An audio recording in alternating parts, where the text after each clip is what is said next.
입니다. 여호와 하나님의 광대하심과 선하심과 전능하심 앞에 우리 모두 마음을 내려놓고 머리를 숙이며 주님 앞에 엎드립니다. 이 시간 우리 모두를 받아주시며 주님의 위대하심으로 우리 모두를 채워 주시옵소서. 살아계신 예수님의 이름으로 기도합니다. 아멘. 우리 옆에 분하고 인사하십시다. 안녕하세요. 반갑습니다. 주의 이름으로 환영합니다. 아멘. 우리 어르신이, 이인식 어르신이 오랜만에 나오셨습니다. 저분도 90이 넘으셨습니다요. 90이 넘으셨는데 이렇게 또 건강도 안 좋으신데 조금 기력이 회복되셔서 나와서 반갑기도 하고 그렇습니다.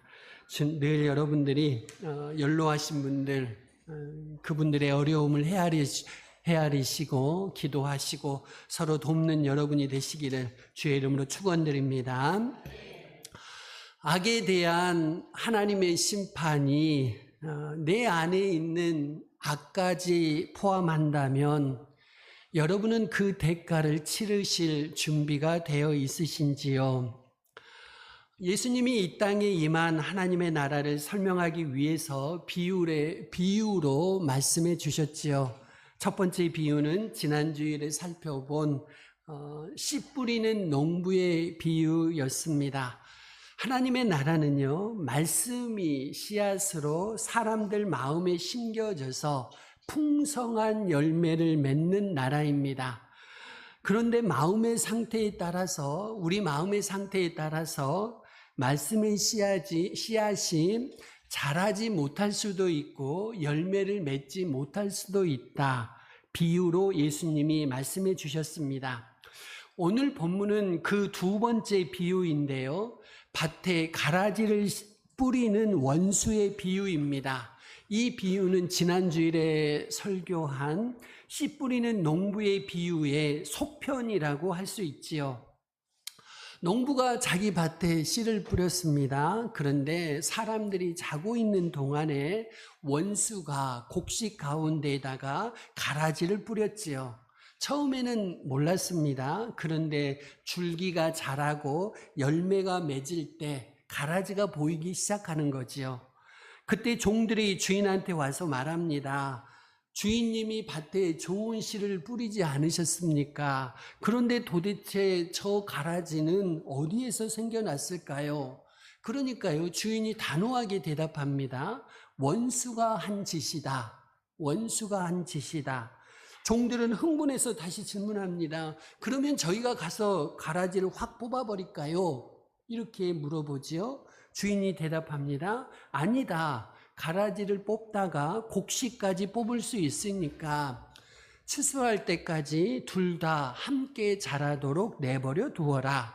추수 때에 내가 일꾼들한테 시킬 것이다. 먼저 가라지를 모아서 단으로 묶어서 불태워 버리고 곡식은 모아서 내 곡간에 거두어 드리라. 그렇게 명령하겠다. 이 비유를 듣고서 제자들이 예수님께 이제 그 비유를 좀 설명해 주십시오 요청하지요. 그래서 주신 말씀이 이제 마태복음 13장 37절부터 43절까지 말씀입니다. 여기서 예수님이 대답하시지요. 좋은 씨를 뿌린 사람은 인자다. 예수 그리스도다. 밭은 세상이고 좋은 씨는 하나님 나라의 자녀들을 뜻한다. 가라지들은 악한 사람들이고 악한 자의 아들들이고 가라지를 뿌린 원수는 바로 마귀다. 사탄이다. 추수 때는 세상의 끝이다. 추수하는 일꾼들은 천사들이다.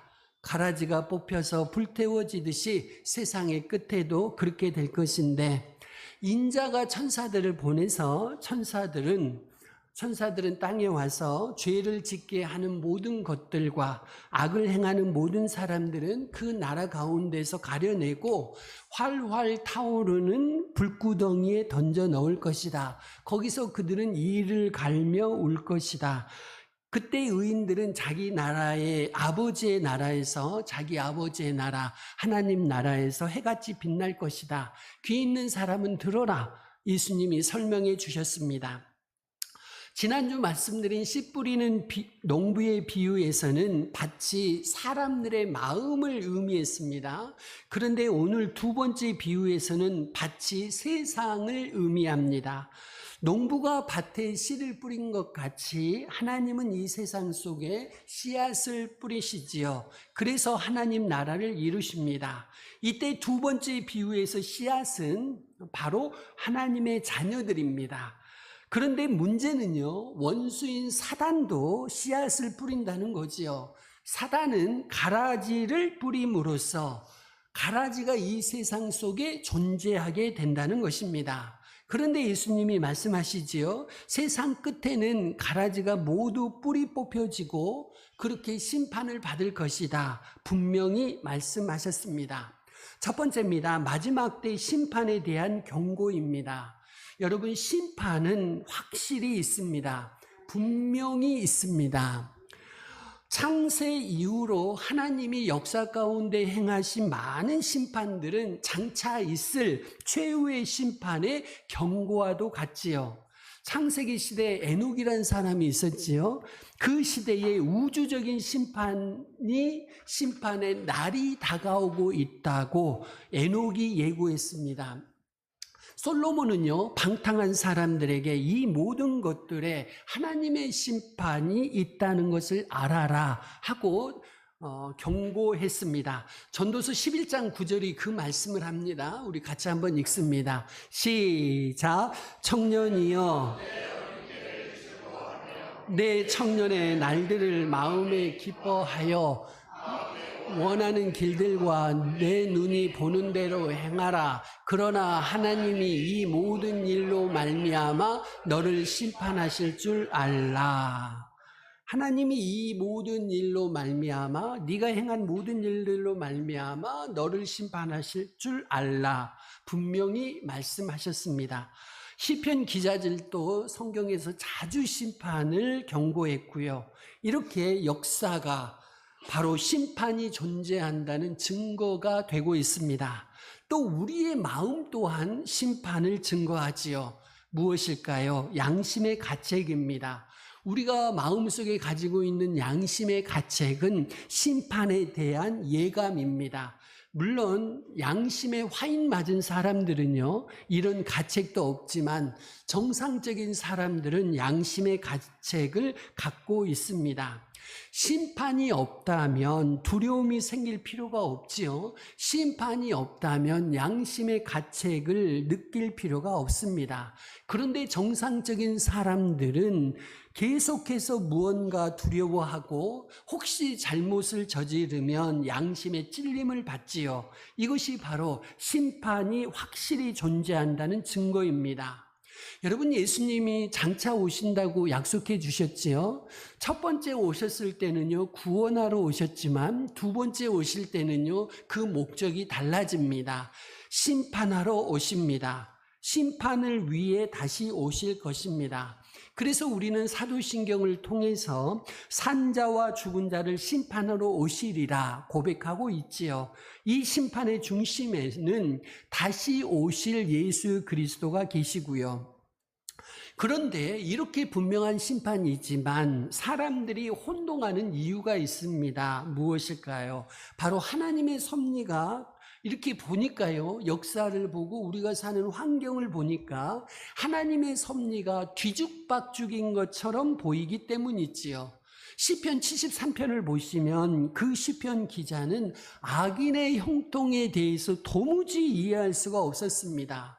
착한 사람들, 선한 사람들 보니까 세상에서 고통받고 사는데 악한 사람들, 못된 사람들은요, 세상에서 형통하게 살더라는 거지요. 그것을 보면서 고민합니다. 하나님의 심판이 어디에 있느냐 물어보지요. 이것은 오늘 예수님의 비유에 나온 종들의 모습과도 같습니다. 가라지를 발견한 종들이 흥분하며 말합니다. 저희가 가서 가라지를 다 뽑아버릴까요? 얼마든지 뽑겠습니다 하는 겁니다. 그런데요, 더 흥분해야 할 주인인데 그 주인은 오히려 종들을 말리며 말합니다. 추수할 때까지 둘 다 함께 자라도록 내버려 두어라. 이런 종들의 모습에서 우리의 모습을 볼 수 있습니다. 우리는 이 종들처럼 하나님께 이렇게 질문하곤 합니다. 아니, 하나님 나라가 임했다는데 왜 세상에는 여전히 악이 있습니까? 왜 세상에서 사탄이 여전히 저렇게 버젓이 활동하도록 내버려 두시는 것입니까? 다 쓸어버리셔야지요. 왜 하나님이 행동하지 않으십니까? 왜 가만히 계십니까? 예수님이 오셨을 때 하나님의 나라가 왔다면 왜 바로 그때 세상의 모든 악을 그냥 완전히 제거해 버리지 않으셨습니까? 이런 질문들 우리 하곤 합니다. 저는 이 질문을 던지는 분들에게 역으로 다른 질문을 던지고 싶습니다. 하나님이 이 세상을 즉각적인 심판으로 통치하신다면 여러분 만족하시겠습니까? 사람들의 생각과 행동을, 우리들의 생각과 행동을 하나님의 공의의 기준으로 이 시간 즉각적으로 심판하신다면, 그리고 필요하다면 세상을 끝내버리신다면 여러분은 만족하시겠습니까? 여러분은 안심하시겠습니까요? 두 번째입니다. 가라지를 내버려 두는 이유입니다. 주인은 왜 도대체 가라지를 즉시 뽑아버리지 말고 추수 때까지 내버려 두라고 했을까요? 사실 이것이 이 비유를 통해 주시는 가장 중요한 교훈이지요. 여러분, 본문에서 종들은 즉각 가라지를 뽑아버리기를 원했지만 주인은 추수 때까지 연기하라고 결정했습니다. 여러분, 하나님의 나라는 역사 속에 임해서 이미 현재 존재합니다. 믿으시기를 바랍니다. 예수님이 오시면서 하나님 나라는 이미 역사 속에 임해서 현재 존재하고 있습니다. 하지만 완전히 완성되고 완전히 임한 것은 아닙니다. 완전한 하나님 나라의 도래는 보류되어 있습니다. 하나님 나라의 씨는 이미 심겨져서 우리 가운데서 자라고 있지만 아직 추수 때는 이르지 않았습니다요. 그런데 이 사이에 원수도 함께 일합니다. 농부이신 하나님이 좋은 씨앗을 밭에 심으실 때 그 같은 밭에, 그 동일한 밭에 원수인 사단도 가라지를 심더라는 거죠. 함께 일합니다. 하나님이 일하시는 동안에 사단도 일합니다. 사단도 모방하며 일합니다. 진짜 같은 가짜를 만들어서 밤에 몰래 뿌려놓지요. 저는 이게 꽃을 봐도 생화인지 조화인지 구분을 못할 때가 종종 있습니다. 사모한테 물어봅니다. 저거 생화야 조화야? 아니, 조화를 너무 잘 만드는 거예요. 그것도 몰라. 저거 조화지. 혼납니다. 저는 구분이 안 되더라고요. 조화를 너무너무 잘 만드는 겁니다. 진짜 같아요. 생화 같아요. 저는 그거 생화라고 사면 안 만져보면 생화값 주고 조화 살 것 같습니다요. 사단이 그렇습니다. 진짜 같은 가짜를 만들어서 밤에 몰래 뿌려놓죠.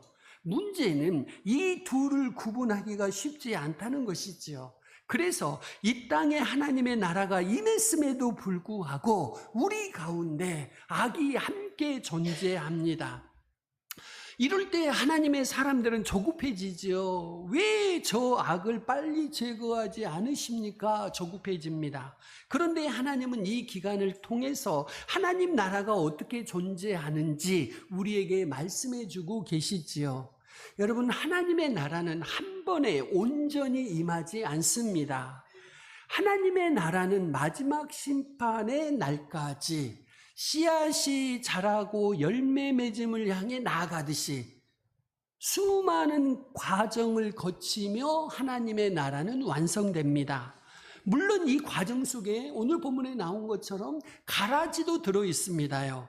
그래서 먼저 그의 나라와 그의 의를 구하라고 말씀하십니다. 구하라는 단어는 찾으라는 단어와 같은 뜻이지요. 하나님의 나라를 왜 찾으라고 했을까요? 여러분, 하나님의 나라가 이미 임했는데 왜 찾으라고 했을까요?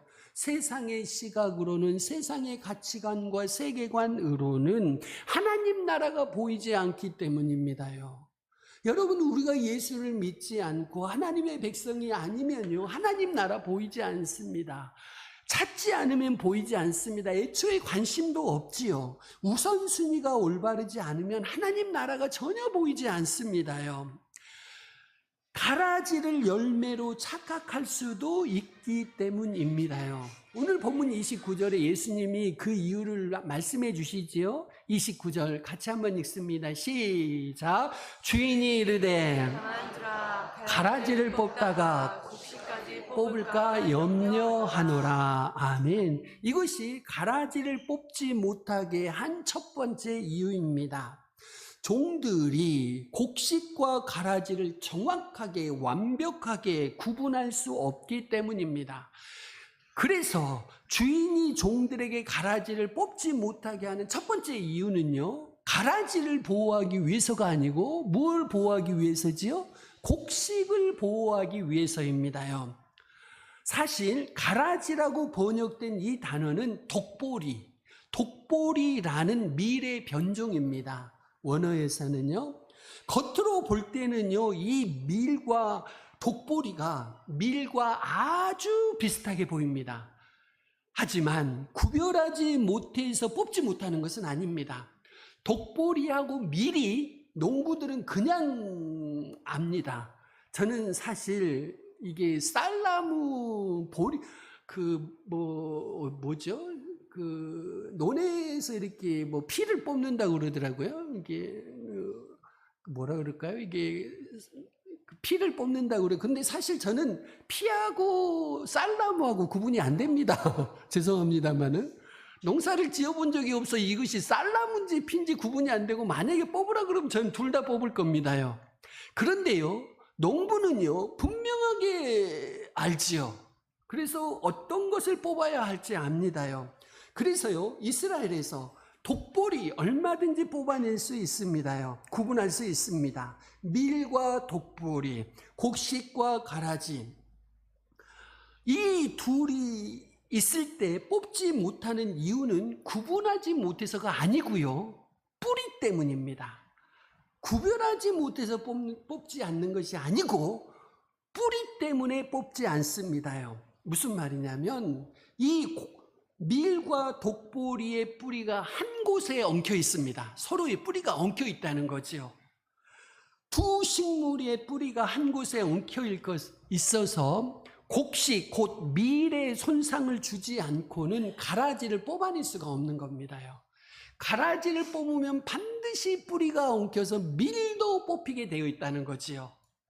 가라지, 독보리를 뽑다 보면 곡식, 곧 밀이 상할 수밖에 없습니다. 하나님도 마찬가지십니다. 세상에서 완전히 악을 제거하시지 않는 이유는요, 그렇게 못해서가 아니에요. 하나님은 얼마든지 악을 제거하실 수 있습니다. 그런데 악을 제거하려다가 곡식도 큰 피해를 입을 수가 있기 때문이지요. 그래서 추수 때까지 버려두었다가 그때 분리해서 처리하게 하십니다. 어떤 분들은요, 교회 안에서 곡식과 가라지를 분명하게 구분하기를 원합니다. 그래서 교리적으로 철저하게 순수하게 만들고 그 교리를 지켜나가면 곡식과 가라지를 구분할 수 있다고 주장하기도 하지요. 물론 우리가 믿는 교리를 정확하게 분명하게 깨닫는 것은 중요합니다. 그러나 그 교리 자체로 곡식과 가라지를 완벽하게 구분할 수 있다고 생각하는 것은 종들의 교만이고 우리의 교만입니다. 아이러니하게도 역사상 가장 많은 분열을 일으킨 사람들은 교리적인 순수성을 강조하는 사람들로부터 일어났습니다요. 그들의 교리에 따르면 계속해서 가라지가 나오는 겁니다. 계속해서 가라지가 나와요. 인간이 생각하고 만든 교리는 완벽할 수 없기 때문에 그 안에서 계속해서 가라지가 나옵니다. 다시 말씀드려서 교리로 완벽하게 곡식과 가라지를 구분할 수 없다는 겁니다요.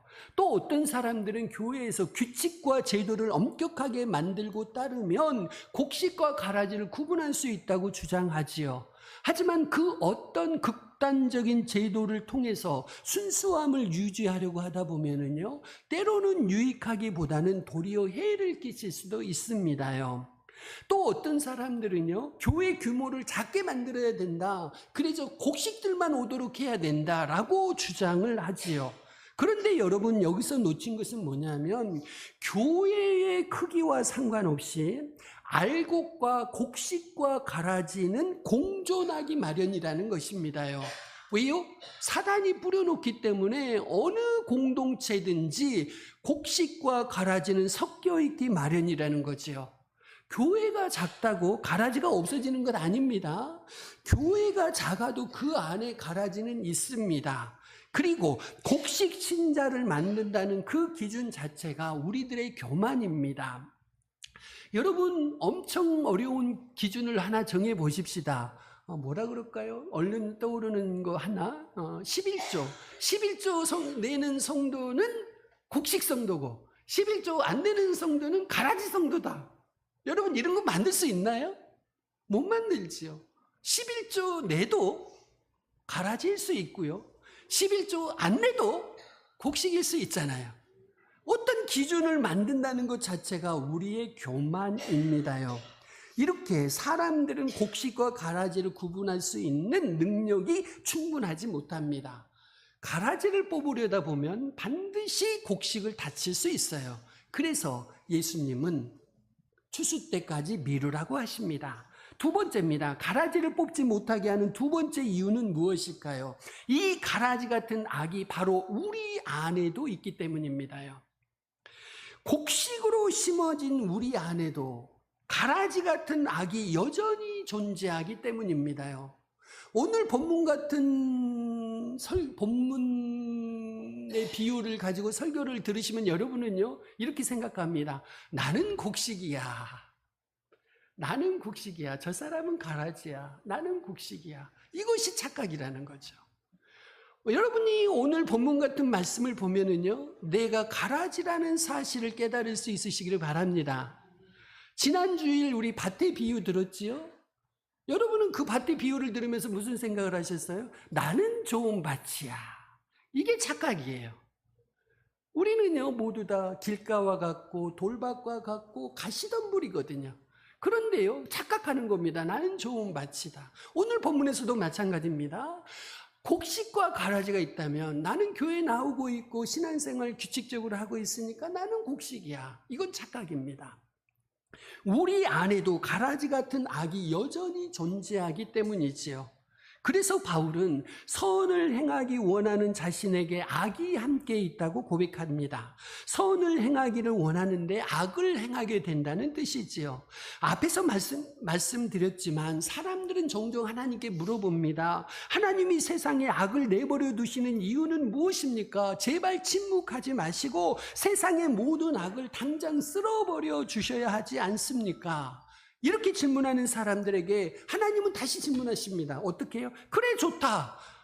내가 정말 그렇게 하기를 원하느냐? 그럼 너는 대가를 치를 준비가 되어 있느냐? 세상에 있는 모든 악을 징벌한다면 너도 함께 망할 것인데 준비되어 있느냐? 하고 하나님이 물어보시지요. 여러분, 악에 대한 하나님의 심판이 내 안에 들어있는 악을 포함하는 것이라면 우리는 그 대가를 치를 준비가 되어 있는지 이 질문을 스스로에게 던져보실 필요가 있는 겁니다요.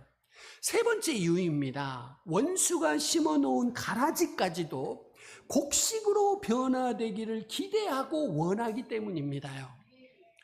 여러분, 곡식과 가라지는 서로 이렇게 변화될 수 없지요. 곡식은 곡식이고 가라지는 가라지입니다. 하지만 여러분, 이것은 비유라는 것을 명심하셔야 합니다. 곡식과 가라지로 비유되는 사람은, 곡식과 가라지는 바뀔 수 없지만 곡식과 가라지로 비유되는 사람은 얼마든지 변화될 수 있습니다요. 어거스틴이 이런 말을 합니다. 오늘 가라지인 사람이 내일 곡식이 될 수도 있다. 어거스틴이 한 말입니다. 오늘 가라지인 사람이 내일 곡식이 될 수도 있다. 여러분, 성경에서 모든 인간은 저를 포함해서 가라지입니다요. 죄송합니다만 우리 모두 가라지였습니다. 그리고 우리 안에 곡식으로 변화되었지만 여전히 우리 안에 가라지가 있다는 것은 부인할 수 없는 사실이잖아요. 우리 중에 곡식이 있다면, 한 사람이라도 있다면 하나님이 은혜로 우리를 가라지에서 곡식으로 변화시켜 주신 은혜 때문입니다요. 다른 것 없습니다. 하나님이 이 추수 때의 심판을 지연시키고 내버려 두신 이유가 바로 여기에 있습니다요. 가라지와 같은 인생들도 곡식으로 변화되는 일들이 일어나고 있기 때문입니다요. 지금 이 시대가 그런 시대 아니겠습니까요? 성령님이 오늘도 바로 이 일을 하고 계십니다. 세 번째입니다. 하나님의 인내와 기다리심입니다. 언젠가 예수님의 제자들이 예수님을 반기지 않는 사마리아의 한 마을을 두고 예수님께 이런 요청을 합니다. 한번 보십시다. 누가복음 9장 54절 같이 읽습니다. 시작. 제자 야고보와 주여 우리가 불을 명하여 하늘로부터 내려 저들을 멸하라 하기를 원하시나이까. 아멘. 예수님을 환영하지 않는 겁니다. 사마리아 한 마을이. 그러니까 제자들이 하는 말입니다. 예수님, 우리가 불을 명령해서, 불에게 명령해서 불을 내려서 저들을 다 꼬실라 버리기를 원하십니까? 그건 전라도 말로 그런 뜻입니다. 제자들이 이런 요청을 했을 때 예수님은요, 그 제자들을 꾸짖으셨어요. 왜요? 예수님의 구원에는 사마리아 사람들도 포함되어 있기 때문입니다. 예수님이 십자가에서 대신 죽은 사람들이 바로 이런 가라지들이기 때문이지요. 우리는 누군가를 세상의 가라지들이라고 판단하면서 지금 당장 불이라도 내리기를 기도하고 있지만 하나님은 인내하시고 그들도 변화되기를 기다리고 계십니다. 그래서 오늘 본문의 핵심은 인내입니다. 기다림입니다. 하나님의 나라가 임했지만 아직 온전히 임하지 않는 까닭은 가라지가 곡식으로 변화되기를 기다리시는 하나님의 인내와 기다리심입니다. 리처드 백스터는 이렇게 말합니다. 우리는 불경건한 자들에 대한 하나님의 인내를 오해해서는 안 된다. 무슨 말이냐면 우리는 세상에서 가라지들을 보면서 하나님을 무능한 신분으로 오해해서는 안 된다. 선하지 않는 분으로 몰아세워서는 안 된다는 거지요. 하나님은 세상 사람들로부터 이런 불명예스러운 말들을 다 들으면서도 하나님은 지금도 인내하고 계시잖아요. 하나님이 능력이 없어서 세상의 가라지를 방치하시는 것이 아니고요. 하나님은 기다리시면서 악과 원수와 싸우시면서 가라지들을 구원하는 일들을 지금도 하고 계십니다. 아직 악과 함께 멸망해서는 안 되는 사람들이 우리 가운데 있기 때문이지요. 그렇지만 언젠가는 이 모든 것이 완전히 분리될 때가 올 것입니다. 그날에는 의인들은 아버지의 나라에서 해와 같이 빛날 것이고요. 그리스도의 생명을 받은 사람들은 그리스도가 나타나실 때 그분과 함께 영광 중에 변화될 것입니다. 하지만 가라지들은 그날에는 어쩔 수 없이 심판에 처하게 되지요. 우리는 마지막 때를 살고 있습니다. 완전한 하나님 나라의 임재를 기다리며 살고 있지요. 지금이 바로 하나님이 일하시는 때이고 하나님이 기다리시는 때이고 우리로 보자면 선교의 때입니다. 잃어버린 영혼을 구원해야 하는 시기지요. 이때 우리는 아버지의 인내와 기다리심과 같이 그 인내와 기다리심으로 한 영혼 한 영혼을 구원해 나가셔야 합니다. 이미 왔지만 아직 오지 않은 하나님 나라가 오기까지 우리는 맡겨진 사명을 감당하며 다시 오실 그리스도를 기다리시기를 바랍니다. 우리 같이 기도하시겠습니다. 결단하시겠습니다. 하나님의 나라는 이미 우리에게 왔지만 아직 완성되지 않았습니다. 하나님의 나라는 최후의 심판으로 완성되고요. 최후의 심판이 있고 하나님 나라가 완성됩니다. 그때까지 우리는 곡식과 가라지가 섞여 있습니다. 그때까지 하나님이 심판을 주시는 이유는 곡식을 보호하기 위해서이고 우리 안에 여전히 악이 있기 때문이고 우리를 곡식으로 변화시키시기 원해서 그러십니다. 그러니 주님 은혜 베푸셔서 가라지인 우리를 곡식으로 구원하시고 우리 안에 있는 악을 성화로 제거하여 주시며 우리를 보호하여 주시옵소서. 우리 같이 기도하시겠습니다.